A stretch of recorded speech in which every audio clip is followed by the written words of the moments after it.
A probability tree diagram displays all possible outcomes of a random experiment. It is a powerful tool that helps us understand complex scenarios. Imagine a bag with 10 balls. 3 red, 7 blue. Suppose you blindly draw 2 balls consecutively from the bag, without replacing the first ball. It can be challenging to find all the possible outcomes and their respective probabilities in your mind. And that's where a probability tree diagram comes in handy. Starting from a single point, we draw 2 branches, representing the 2 possible outcomes of the first draw. The probability of picking a red ball is 3/10. And for a blue ball, it's 7/10. We write these probabilities on their branches. For the second draw, we now only have 9 balls left. If your first draw is a red ball, then there are 2 red balls and 7 blue balls left.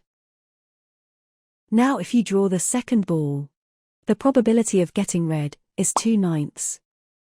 And the probability of getting blue is 7/9.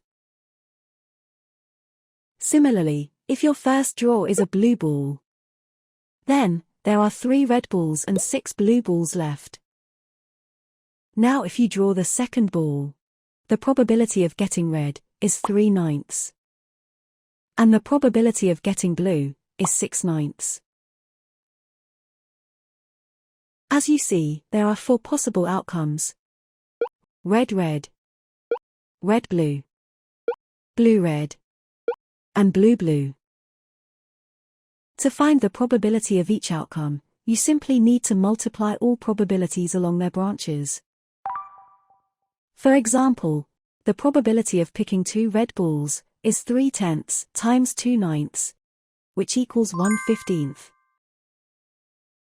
And the probability of getting 2 blue balls is 7/10 times 6/9, which equals 7/15.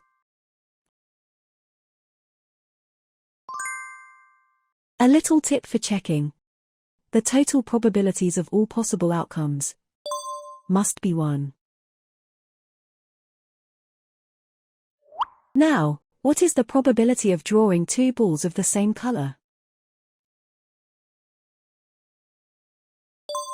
That means we get red-red or blue-blue. To get the answer, you simply need to add up their probabilities. 1/15 plus 7/15, giving a result of 8/15. What about the probability that you draw at least 1 blue ball? Important is that you spot all the relevant outcomes. Here, red-blue, blue-red, and blue-blue. As before, you just need to add up their probabilities, which results in 14/15. Alternatively, you can get the same solution by calculating 1 minus the probability of the excluded scenario, red-red.